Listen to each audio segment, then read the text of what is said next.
Assalamualaikum warahmatullahi wabarakatuh. Alhamdulillah. Alhamdulillahi rabbil alamin. Wassalatu wassalam ala rasulihil karim. Amma ba'd. A'udzu billahi minasy syaithanir rajim. Bismillahirrahmanirrahim. Ya ayyuhalladzina amanu taqullaha haqqa tuqatihi wa la tamutunna illa wa antum muslimun. Rabbi shrah li sadri wa yassir li amri wahlul 'uqdatam min lisani yafqahu qawli.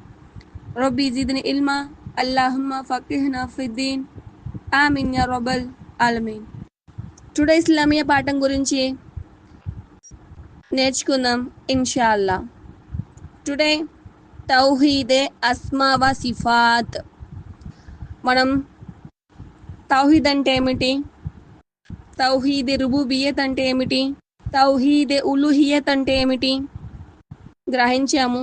ఇప్పుడు తౌహీదే అస్మా వ సిఫాత్ ఇన్షాల్లా గ్రహిస్తున్నాం.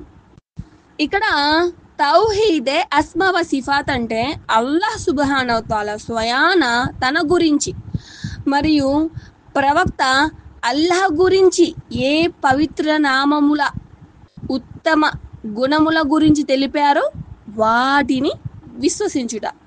అర్థమవుతుందా? అల్లాహ్ స్వయాన తన గురించి మరియు అల్లాహ్ ప్రవక్తలు ఎవరైతే ఉన్నారో వారు అల్లాహ్ గురించి ఏ పవిత్ర నామముల ఉత్తమ గుణముల గురించి తెలిపారో వాటిని మనము నమ్ముట, విశ్వసించుట, వాటిపై మనం విశ్వాసం తీసుకురావుట.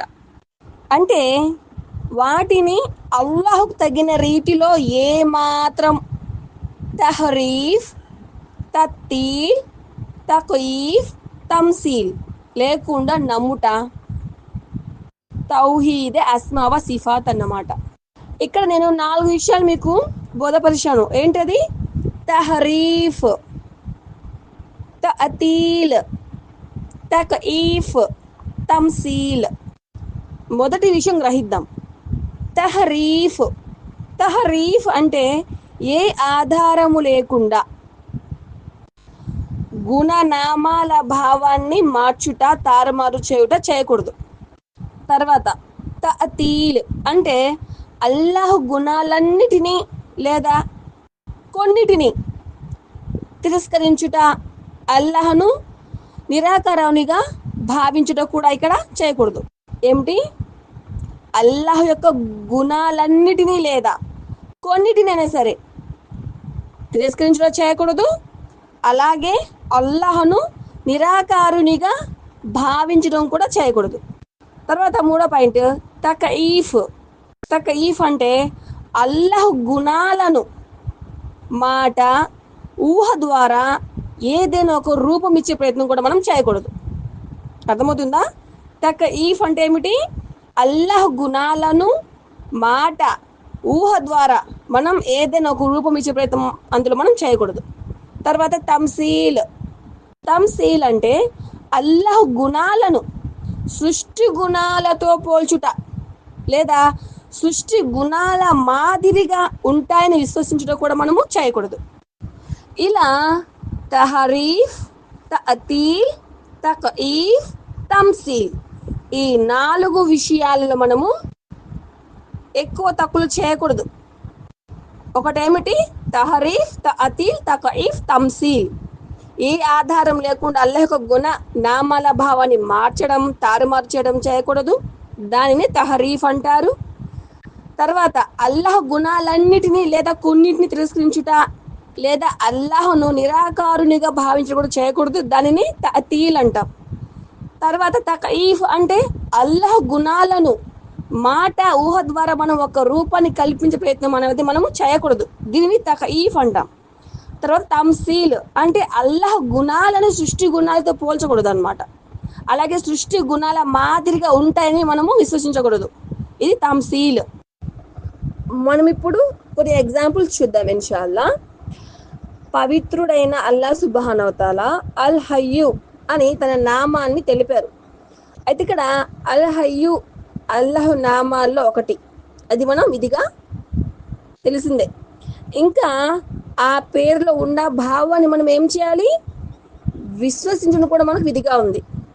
అంటే ఆయన శాశ్వతంగా ఉండువాడు, ఆయనకు ముందు ఎవరు లేరు, తరువాత కూడా ఎవరు లేరు, ఆయన సజీవుడు, నిత్యుడు. ఇది మనము నమ్మాలి. తర్వాత అదేవిధంగా సమీ అంటే ఏంటి, సమీ అల్లా పేరే కదా. సమీ అంటే సమ అంటే ఏంటి, వినుట. అంటే అందులో అల్లా తల్లి యొక్క గుణం కూడా ఉంది,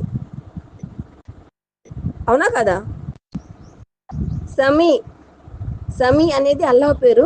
సమ అంటే వినుట, అంటే ఆయన గుణం ఉంది అందులో విధిగా.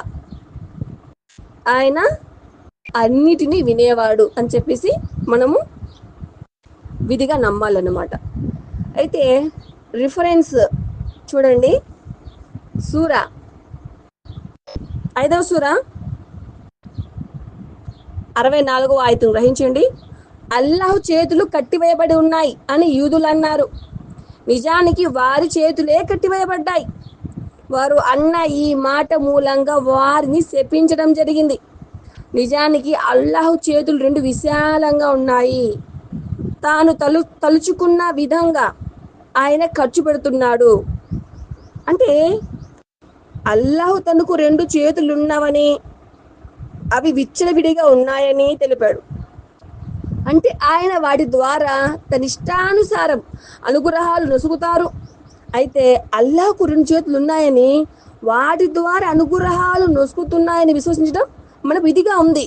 అయితే ఆ చేతులు ఇలా ఉంటాయా, అలా ఉంటాయా అని మనము ఆ చేతులకు మనం మనసులో ఒక ఊహ అనేది మనం రానివ్వకూడదు. లేదా మన నోటితో కూడా పలికే ప్రయత్నం కూడా మనం చేయకూడదు. అలాగే వాటిని మానవుల చేతులతో మనము పోల్చకూడదు.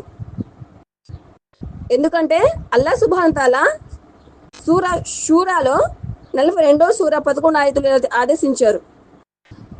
ఆయనకు పోయినది ఏదీ లేదు, మరియు ఆయన వినువాడు, చూచువాడు. అంటే ఈ తౌహీద్ యొక్క సారాంశం ఏమిటంటే, అల్లాహ్ తన కొరకు, ప్రవక్త సల్లల్లాహు అలైహి వసల్లం అల్లాహ్ కొరకు ఏ ఏ నామ గుణాలను తెలిపారో వాటిని నమ్మాలి. వేటికి అల్లాహ్ అతీతుడని అల్లాహ్ ఆయన ప్రవక్త సల్లల్లాహు అలైహి వసల్లం తెలిపారో వాటి నుండి అల్లాహ్ అతీతుడని నమ్మాలి. అయితే వాటిని తారుమారు చేయకుండా, ఇతరులతో పోల్చకుండా, నిరాకరణిగా భావించకుండా నమ్మాలి. ఇంతవరకు మనం తెలుసుకున్న దర్సులో కొన్ని ముఖ్యాంశాలు. తౌహీద్ అంటే ఏంటి? విధిగా ప్రత్యేకంగా అల్లాహ్ కొరకు చేయబడే ప్రతి ఇబాదత్, అంటే ప్రతి ఆరాధనలో అల్లాహ్ను అద్వితీయునిగా నమ్మడం. అది 3 రకాలుగా ఉంది. తౌహీదే రుబూబియత్, తౌహీదే ఉలూహియత్, తౌహీదే అస్మా వ సిఫాత్. తౌహీదే రుబూబియత్ అంటే ఒక మాటలో అల్లాహ్ ఈ సృష్టి అంతటికి ప్రభు, ఈ సృష్టిని సృష్టించింది అల్లాహ్ సుబ్హానహు తాలా మాత్రమని చెప్పేసి మనము నమ్ముట. తౌహీదే ఉలూహియత్ అంటే అల్లాహ్ ఏ భాగస్వామి లేకుండా ఆరాధనలకు నిజమైన అర్హుడని నమ్ముట.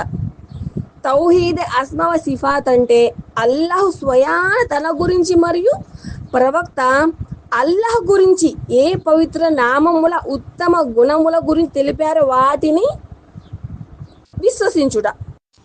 అల్హమ్దులిల్లా, టుడే క్లాస్ అయిపోయింది. అల్లా ఇష్టపడితే ఇన్షాల్లా రేపటి క్లాస్లో సరికొత్త చాప్టర్తో మళ్ళీ కలుద్దాం. అస్సలాము అలైకుం వరహమతుల్లాహి వబరకాతు.